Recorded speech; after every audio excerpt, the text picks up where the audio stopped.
Question number 26 की हम बात करते हैं।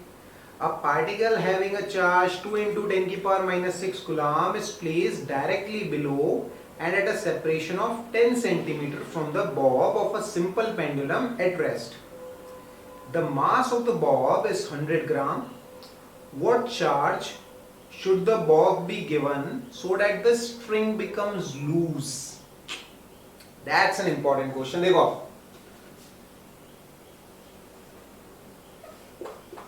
बात समझो, किस तरह से आपको दे रखा है। आपको इस तरह का एक सिस्टम दे रखा है, एक बॉब आपको दे रखा है जिसको एक स्ट्रिंग से हमने सस्पेंड कर रखा है और इसका मास आपको गिवन है। इसका मास आपको गिवन है 100 ग्राम। ठीक है साहब। और एक चार्ज पार्टिकल रखा है इस बॉब के जस्ट नीचे ऐसे। इसका चार्ज आपको क्या दे रखा है, 2 इंटू 10 की पावर माइनस 6 कूलम दे रखा है, सॉरी 2 इंटू 10 की पावर माइनस 4 कूलम दे रखा है। और इसके कितना नीचे रखा हुआ है, ये 10 सेंटीमीटर नीचे रखा हुआ है। कितना नीचे रखा हुआ है, 10 सेंटीमीटर नीचे रखा हुआ है। अब आपसे बोल रहा है कि इस बॉब को हम कितना चार्ज दें, इस बॉब को हम कितना चार्ज दें कि ये स्ट्रिंग लूज हो जाए। स्ट्रिंग क्या हो जाए, लूज हो जाए। तो थोड़ी बुद्धि लगाओ। देखो इस बॉब पे नीचे कितना फोर्स लग रहा होगा, mg। अच्छा ये वाला जो अपना चार्ज पार्टिकल होगा, ये इस पे ऊपर की तरफ एक फोर्स एक्सर्ट करेगा, एक टेंशन लग रही होगी स्ट्रिंग के अंदर, है ना। और ऊपर की तरफ ये अपना बॉब जो है वो एक रिपल्शन फोर्स एक्सर्ट करेगा। अपना बॉब जो है वो ऊपर की तरफ क्या एक्सर्ट करेगा, एक रिपल्शन फोर्स एक्सर्ट करेगा। अब आपसे सवाल देखो क्या पूछा कि इस बॉब पर कितना चार्ज हो कि स्ट्रिंग जो है वो लूज हो जाए। स्ट्रिंग क्या हो जाए, लूज हो जाए।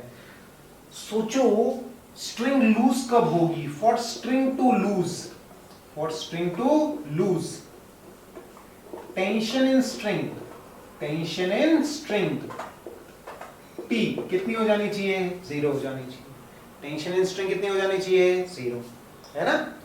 अच्छा टेंशन इन स्ट्रिंग है क्या, देखो अगर आप ध्यान से देखोगे इस बॉब के लिए तो देखो F प्लस टी बराबर mg है। तो T बराबर क्या आ गया, mg माइनस f। T की वैल्यू क्या हो गई, mg माइनस f। अब टेंशन 0 हो जानी चाहिए तो ये वाली चीज 0 हो जानी चाहिए। तो इसका मतलब mg की वैल्यू किसके बराबर हो जानी चाहिए, f के। अगर mg f के बराबर हो गया, अगर mg किसके बराबर हो गया, रिपल्शन फोर्स के बराबर हो गया, तो उस केस में अपनी स्ट्रिंग क्या हो जाएगी, लूज हो जाएगी। अब देखो कौन सी मुश्किल वाली बात है। देखो मास आपको गिवन है 100 इंटू 10 की पावर माइनस 3 इंटू जी, जी नियरली 10 ले लेते हैं। और फोर्स क्या लिखोगे, बोलो फोर्स लिखोगे k Q square by R, k Q one Q two by R square. देखो के इज 9 इंटू 10 की पावर 9, इस पर चार्ज क्यू, इस पर चार्ज 2 इंटू 10 की पावर माइनस 4। दूरी क्या है, दूरी है 10 की पावर माइनस 1 का होल स्क्वायर। तो देखिए बच्चों ये हो जाएगा अपना 1, इधर बनना है अपना 9 इंटू 10 की पावर 9। देखिए 10 की पावर सॉल्व कर लेते हैं। यहां से 10 की पावर माइनस 2 आएगी, 10 की पावर माइनस 4, तो यहाँ 10 की पावर माइनस 2 बचेगी। तो ये आएगा 18 इंटू 10 की पावर 7 इंटू क्यू। देखिएगा ध्यान से, 9 और 2 18, तो 18 क्यू, 10 की पावर 9 ये है माइनस 4, तो 10 की पावर 5 और ऊपर आ जाएगी तो 10 की पावर 7। सॉल्व कीजिए इसे। इसको आप सॉल्व करेंगे तो Q की वैल्यू जो बच्चों आपके पास आनी है वो मैं इधर लिख देता हूं। देखो Q की वैल्यू आपके पास आएगी 1/18 इंटू 10 की पावर माइनस 7। तो इसको सॉल्व कर लीजिए। देखिए ये कितना आ जाएगा आपके पास, इसको हम ऐसे लिख लेते हैं 100/18 इंटू 10 की पावर माइनस 9। सॉल्व करो इसे, ये आएगा आपके पास में 50/9, 50/9 लगभग होएगा 5.5 के करीब इंटू 10 की पावर माइनस 9 कूलम। मेरा तो ये आंसर आया। अब देखो चेक कर लेते हैं क्या आंसर हमें दे रखा है। 26 का आंसर बिल्कुल सही है, 5.4 इंटू 10 की पावर माइनस 9 कूलम दे रखा है पीछे। तो अप्रोक्सीमेट हमारा भी आंसर यही आ रहा है। ठीक है, तो ये कॉन्सेप्ट है बच्चों इसको करने का। देखो बच्चों क्वेश्चन नंबर 27 की बात करते हैं हम। क्वेश्चन नंबर 27 हमें क्या कह रहा है, two particles A and B having charges Q and 2Q respectively are placed on a smooth table with a separation D. A third particle ceases to be clamped on the table in such a way that the particles A and B remain at rest on the table under electrical forces. What should be the charge on C and where should it be placed? देखो हमें क्या कह रहा है, Q और 2Q ऐसे दो charges हैं, इनके बीच में दूरी कितनी है, D है। आपसे बोल रहा है एक तीसरे चार्ज कैपिटल Q को कहां रखा जाए और उसका क्या मैग्नीट्यूड हो कि A और B पर जो चार्जेस रखे हैं उन पर लगने वाला नेट फोर्स 0। मान लो जो तीसरा चार्ज है कैपिटल Q, उसको यहां से x दूरी पर हमने रखा है ना, यहां से कितनी दूरी पर रखा है, x दूरी पर रखा है। तो ये वाली जो दूरी हो जाएगी ये d माइनस एक्स हो जाएगी, ये वाली दूरी क्या हो जाएगी, d माइनस एक्स। अब देखो सबसे पहले हम ये पता कर लेते हैं कि वो पोजीशन क्या होगी कि इस सिस्टम पे तीनों चार्जेस पर लगने वाला नेट फोर्स 0 होगा, है ना। देखो उसने क्वेश्चन में कहा है कि A और B पर लगने वाला नेट फोर्स 0 होना चाहिए, तो अगर इस पे नेट फोर्स 0 है, इस पे नेट फोर्स 0 है, तो ऑब्वियस बात है इस पे भी नेट फोर्स कितना होगा, 0 ही होगा। इस पर नेट फोर्स 0 कब होगा, जब इसके द्वारा इस पर लगाया गया फोर्स और इसके द्वारा इस पर लगाया गया फोर्स दोनों इक्वल मैग्नीट्यूड के हो बट अपोजिट डायरेक्शन में हो। तो देखो ये इस पर कितना फोर्स एक्सर्ट करेगा, के Q capital Q upon x square, और ये इस पर कितना फोर्स एक्सर्ट करेगा, k 2Q capital Q upon d minus x का होल स्क्वायर। तो k capital Q small q, k capital Q small q cancel. Solve कीजिए, सॉल्व करेंगे तो आएगा 1/x equals to √2 upon d minus x. तो d minus x की value बच्चों आएगी √2x, तो d की वैल्यू आ जाएगी आपके पास x √2 + 1, है ना। तो x की वैल्यू यहां से आपके पास में क्या आई, d अपॉन √2 + 1। इसको रेशनलाइज कर देते हैं, √2 - 1 √2 - 1 से ऊपर नीचे मल्टीप्लाई और डिवाइड कर दिया। सॉल्व करो तो x की वैल्यू बच्चों कितनी आ जानी है, d √2 - 1 आ जानी है, ये x की वैल्यू आ जाएगी। ये आपकी किसकी वैल्यू आ जाएगी, x की। ये वो x होगा जहां पर कैपिटल Q को रखने पर उस पर नेट फोर्स कितना आ जाए, 0 आ जाए, है ना। अच्छा आपसे मैग्नीट्यूड भी पूछा है कैपिटल Q का, तो आप क्या करो, इस Q पर नेट फोर्स 0 करो, है ना। तो F नेट ऑन A कितना होना चाहिए, 0 होना चाहिए। अच्छा पहले आप बात समझो कि कैपिटल Q का नेचर क्या होना चाहिए। नेचर मतलब उसका वो पॉजिटिव होना चाहिए कि नेगेटिव होना चाहिए। तो आप एक बात समझो, अगर कैपिटल Q पॉजिटिव है तो ये इस पर फोर्स इस डायरेक्शन में एक्सर्ट करेगा और ये इस पर फोर्स इस डायरेक्शन में एक्सर्ट करेगा, तो इस पर तो दोनों फोर्सेस सेम डायरेक्शन में आ गए ना, तो इसका इक्विलिब्रियम में होना पॉसिबल नहीं हो पाएगा। ये इक्विलिब्रियम में कब रह पाएगा, समझो आप, जब ये कैपिटल Q नेगेटिव होगा। क्यों नेगेटिव होगा, देखो अगर ये नेगेटिव होगा तो ये इस पर फोर्स इस डायरेक्शन में एक्सर्ट करेगा और ये इस पर फोर्स इधर लगाएगा, तो दोनों अपोजिट हो जाएंगे, दोनों क्या हो जाएंगे, अपोजिट हो जाएंगे। तो इस पर नेट फोर्स क्या हो सकता है, 0 हो सकता है। तो हम निकालते हैं, देखो है ना, करो इस पर नेट फोर्स 0 करो। देखो ये इस पर कितना फोर्स एक्सर्ट करेगा, के Q capital Q upon x square, और ये इस पर कितना फोर्स एक्सर्ट करेगा, के Q 2Q upon d square. सही है, ये इस पर कितना फोर्स एक्सर्ट करेगा, के small q capital Q upon x square, और ये इस पर कितना फोर्स एक्सर्ट करेगा, के Q 2Q upon d square. Total दूरी d है ये।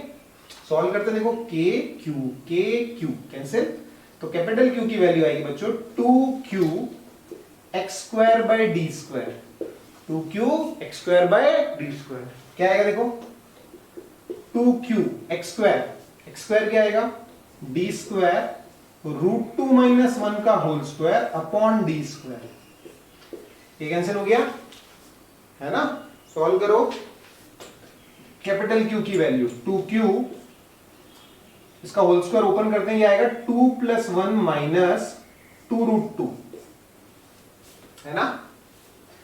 फर्दर सॉल्व करते हैं, देखो तो कैपिटल Q की वैल्यू क्या आएगी, Q ये अंदर मल्टीप्लाई कर दो 6 - 4√2, और अगर मैं कैपिटल Q को प्रॉपर साइन के साथ लिखूं तो आगे मेरे को नेगेटिव भी लगाना चाहिए, क्योंकि हम डिस्कस कर चुके हैं कि कैपिटल Q पे जो चार्ज होना चाहिए वो कैसा चार्ज होना चाहिए, नेगेटिव चार्ज होना चाहिए, है ना। तो ये क्लैरिटी आपको आनी चाहिए कि पोजीशन क्या होगी इसकी, कैपिटल क्यू का मैग्नीट्यूड क्या होगा, ये सारी चीजें आपको क्लैरिटी से समझ में आनी चाहिए। ठीक है, देखिए बच्चों, अब हम बात करते हैं क्वेश्चन नंबर 28 की, जो हमें क्या कह रहा है, two identically charge particles are fastened to the two ends of a spring constant 100 Newton per meter and natural length 10 centimeter. The system rests on a smooth horizontal table. If the charge on each particle is 2 into 10 की power minus 8 coulomb, find the extension in the length of the spring. Assume that the extension is small as compared to the natural length. Justify this assumption after you solve the problem. देखो आपको क्या कह रहा है, ऐसे दो charge particles हैं जिनको अपन ने स्प्रिंग से जोड़ा हुआ है ऐसे, और इन पर चार्ज आपको गिवन है, इन पर जो चार्ज है वो आपको गिवन है 2 into 10 की पावर माइनस 8 कूलम, है ना, 2 into 10 की पावर माइनस 8 कूलम, और नेचुरल लेंथ स्प्रिंग की कितनी गिवन है, 10 सेंटीमीटर गिवन है। स्प्रिंग कांस्टेंट आपको गिवन है 100 न्यूटन पर मीटर। तो आपसे सवाल पूछा बच्चों कि एक्सटेंशन कितना होगा स्प्रिंग के अंदर। तो आप एक बात समझो, पहली चीज आप ये समझो एक्सटेंशन होगा क्यों। देखो ये वाला पार्टिकल जो है वो इसको क्या करेगा, रिपेल करेगा, ये वाला पार्टिकल इसको क्या करेगा, रिपेल करेगा। इस रिपल्शन फोर्स के कारण अपना ये वाला पार्टिकल आगे मूव करेगा थोड़ा, जिस कारण से स्प्रिंग के अंदर क्या डेवलप होगा, एक स्प्रिंग फोर्स डेवलप होगा। और अगर स्प्रिंग के अंदर एक्सटेंशन हुआ है एक्स का, तो स्प्रिंग फोर्स जो डेवलप होगा वो किसके बराबर होगा, के एक्स के बराबर होगा। और जो फाइनल इक्विलिब्रियम कंडीशन होगी उसमें हम कह सकते हैं ये एफ की वैल्यू किसके बराबर होगी, के एक्स के बराबर होगी। एफ की वैल्यू किसके बराबर होगी, के एक्स के। अच्छा एफ क्या लिखूंगा मैं, एफ लिखूंगा के, है ना, डायरेक्ट वैल्यूज ही पुट अप कर देते हैं। देखो एफ की वैल्यू होगी के Q1 Q2 bye R square. तो के की वैल्यू मैं लिख देता हूं, के कौन सा, इलेक्ट्रोस्टैटिक कांस्टेंट, ये के हमारा स्प्रिंग कांस्टेंट है ना। तो देखो वैल्यूज पुट अप करता हूं, 9 into 10 की पावर 9, 2 into 10 की पावर माइनस 8 का whole square upon r square. R square मतलब 10 सेंटीमीटर, तो 10 की पावर माइनस 1 का होल स्क्वायर, इधर 100 और x। सॉल्व करते हैं, 9 into 10 की पावर 9, 4 into 10 की पावर माइनस 16 अपॉन 10 की पावर माइनस 2, 100x, 10 की पावर 7 हो गया। ये क्या हुआ देखो, 9 और 4 36 इंटू 10 की पावर माइनस 14, ये हो जाएगा 10 की पावर माइनस 7 बराबर x। सॉल्व करने पे बच्चों x की वैल्यू मेरी जो आई वो आई 3.6 इंटू 10 की पावर माइनस 6 मीटर। पीछे देख लेते हैं इसका आंसर क्या आ रहा है। सही है बिल्कुल, 3.6 इंटू 10 की power minus 6 metre is the answer, है ना। समझ में आना चाहिए बच्चों आपको अच्छे से। अच्छा इसमें एक चीज और देखो, आपसे बोला था justify this assumption after you solve the problem. हमने यहाँ क्या एज्यूम किया, एक चीज समझो आप, हमने ये माना है कि रियलिटी में अगर एग्जैक्ट सेपरेशन पता किया जाए इन दोनों पार्टिकल्स के बीच में, तो इन दोनों पार्टिकल्स के बीच में एग्जैक्ट सेपरेशन होगा 10 centimetre plus x. X is the extension in the spring. लेकिन जब ये फॉर्मूला मैंने अप्लाई किया तो इस एक्स एक्सटेंशन को मैंने नेग्लेक्ट किया। क्यों? क्योंकि ये एक्स एक्सटेंशन जो है वो 10 सेंटीमीटर के कंपैरिजन में क्या है, बहुत स्मॉल है, बहुत क्या है, स्मॉल है। इसलिए हमने इसे क्या किया था, नेग्लेक्ट किया था। तो बेसिकली सवाल के आखिरी पार्ट में इसी अजम्पशन की बात कर रहा है वो, है ना। चलिए क्वेश्चन नंबर 29 पे आते हैं हम। क्वेश्चन नंबर 29 हमें क्या कह रहा है, देखो बच्चों क्वेश्चन नंबर 29 की बात करते हैं हम। क्या कह रहे हैं हमें, a particle A having a charge of 2 into 10 की power minus 6 coulomb is held fixed on a horizontal table. A second charged particle of mass 80 grams stays in equilibrium on the table at a distance 10 centimeter from the first charge. Coefficient of friction between the table and this second particle is mu equals to 0.2. Find the range within which the charge of this second particle may lie. आप एक बात समझो, एक charge particle है, इस पर कितना charge है, 2 into 10 की पावर माइनस 6 कूलम है। एक दूसरा पार्टिकल है जिसका मास आपको दे रखा है 80 ग्राम, और जो कितनी दूरी पर रखा हुआ है, यहां से 10 सेंटीमीटर की दूरी पर रखा है। और इस सेकेंड वाले पार्टिकल के बीच में और टेबल के बीच में जो फ्रिक्शन कोफिशिएंट म्यू है वो कितना है, 0.2 है। आपसे सवाल ये पूछा कि इस पार्टिकल पर किस रेंज से किस रेंज मतलब किस वैल्यू से किस वैल्यू तक का चार्ज रखा जा सकता है, या इस पर चार्ज हो कि ये इक्विलिब्रियम में रहे, ये क्या रहे, इक्विलिब्रियम में। अच्छा एक बात समझो आप, मैंने बोला कि मान लो इस पार्टिकल पे कितना चार्ज है, क्यू चार्ज है, तो ये वाला चार्ज हमारा फिक्स्ड है, मूव नहीं कर सकता ये वाला इस पर रिपल्शन फोर्स लगाएगा एफ, रिपल्शन फोर्स अप्लाई करेगा है ना। अच्छा इस रिपल्शन फोर्स एफ को बैलेंस कौन करेगा, बैलेंस करेगा फ्रिक्शनल फोर्स, और मैक्सिमम फ्रिक्शनल फोर्स कितना लग सकता है, लिमिटिंग फ्रिक्शनल फोर्स के बराबर।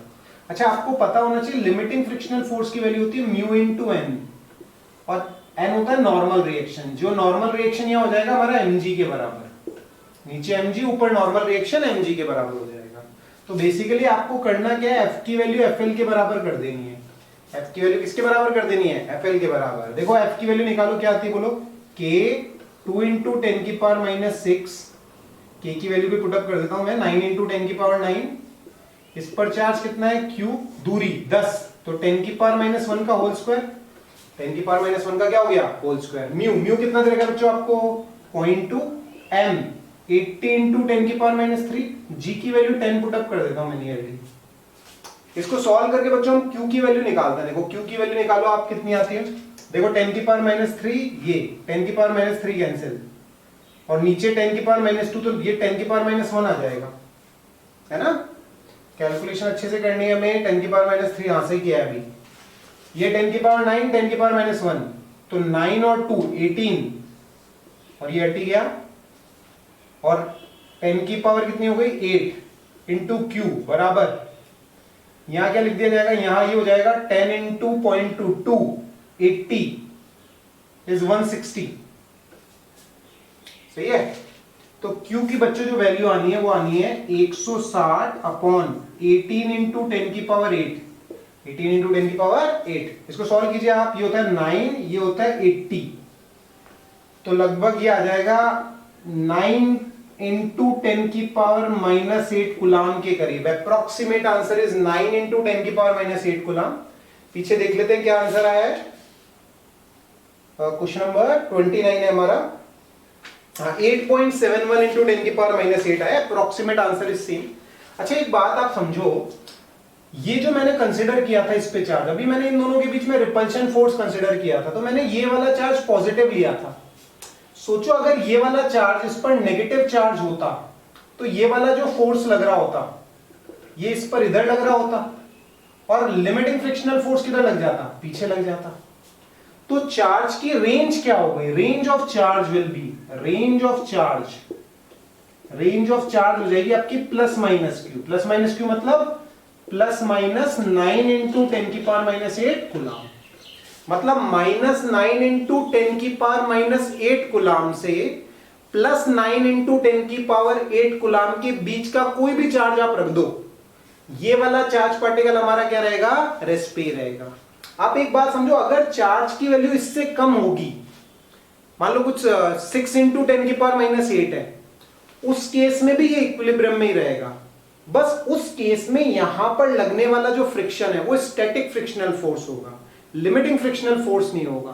तो आपको रेंज समझ में आनी चाहिए, रेंज क्या होगी, -9 इंटू 10 की पावर -8 से +9 इंटू 10 की पावर -8 कुलाम, उसके बीच का कोई भी चार्ज आप रख दोगे तो ये वाला पार्टिकल अपना क्या रहेगा, इक्विलिब्रियम में रहेगा, है ना।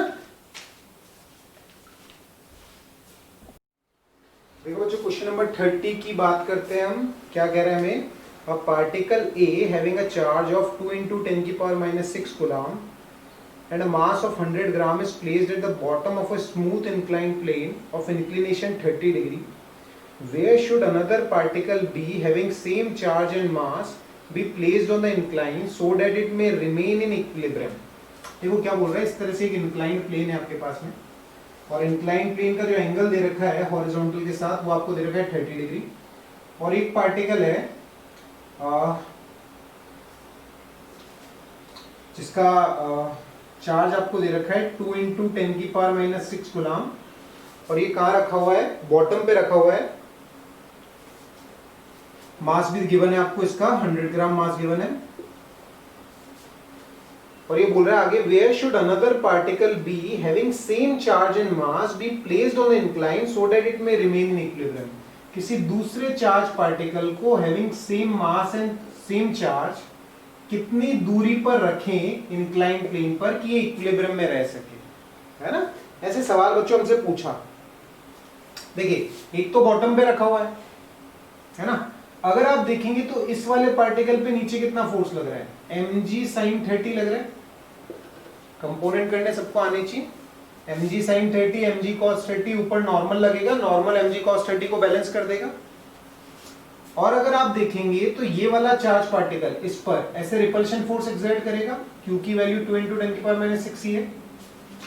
तो ये वाला पार्टिकल इक्विलिब्रियम में कब रह पाएगा आपका, जब mg sin 30 कैसे बैलेंस कर दे, इस फोर्स कैपिटल F को बैलेंस कर दे। तो हमें ये दूरी L पता करनी है, तो देखो पता कर लेते हैं। सिंपल, बिल्कुल सिंपल सा सवाल। mg sin 30 बराबर F की वैल्यू क्या लिखूं बोलो, KQ² upon R² is basically D²।